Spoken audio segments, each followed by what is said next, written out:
Namaste and welcome to our cosmic journey. Today, we're diving into a question that has puzzled humanity for thousands of years. Where did this universe come from? Did it just pop out of nowhere like a cosmic magic trick? Or did it follow some ancient recipe, written down in Indian scriptures long before physics and astrophysics were even things? If you're wondering, what do these ancient texts say about the universe? And wait, they also connect with modern science? You're in the right place. So, let's dive into the origins of everything, through the lens of Hindu cosmology. Introduction: why this topic? Alright, picture this. Today, scientists have the Big Bang theory to explain how the universe started. But thousands of years ago, Indian sages and seers also had their own cosmic theory. And they didn't need telescopes or fancy labs, just intense meditation and some serious imagination.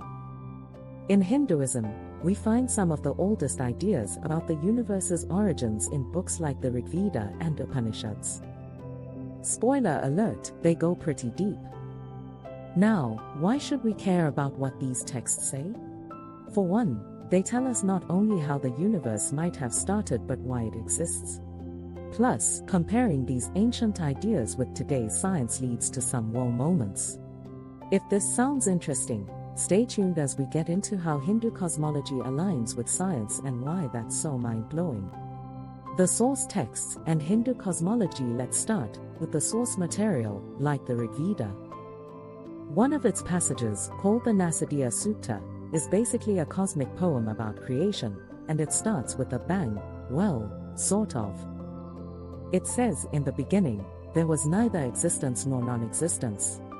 No sky, no earth, just nothingness. So, according to this hymn, at the very start, there was a kind of cosmic nothing, but a nothing that still had potential. Confused yet? Imagine a blank canvas that already has every painting possible hidden inside it, just waiting to burst into color. Then there's the idea of the Brahmanda, or cosmic egg. This egg contained everything, the whole universe, and eventually expanded. Sound familiar? Yep, just like the Big Bang. And in Hinduism, time doesn't just go in a straight line but in cycles, called yugas and kalpas. That means the universe is born, grows, then it's time to hit reset. Pretty wild, right? Ancient sages were thinking of the universe as an endless cosmic cycle before it was cool. The Big Bang and Hindu cosmology. Now let's compare this with modern science. According to scientists, around 13.8 billion years ago, all the matter and energy of the universe was squeezed into a tiny, infinitely dense point. Then kaboom, the Big Bang happened and the universe started expanding. How does this compare to Hindu cosmology? Well, in Hindu texts, the universe starts from a single point, like a cosmic egg or seed. It expands and forms the world as we know it. And here's where it gets even cooler. Hindu cosmology says this isn't a one-time event. The universe goes through infinite cycles of birth, life, and death, just like in some theories about a cyclic universe in physics. It's like the universe is on a cosmic merry-go-round. So, we have these incredible similarities between the Hindu idea of creation and modern scientific theories. Coincidence? Maybe. Fascinating? Absolutely. Scientific evidence and cultural narratives. Now, let's take these ancient ideas and add a sprinkle of science. Hindu cosmology doesn't talk about just one universe, it describes a multiverse, like in a superhero movie where there are infinite universes all happening at once. In the Puranas, they call this a cluster of Brahmandas, each a universe with its own life cycle. Guess what?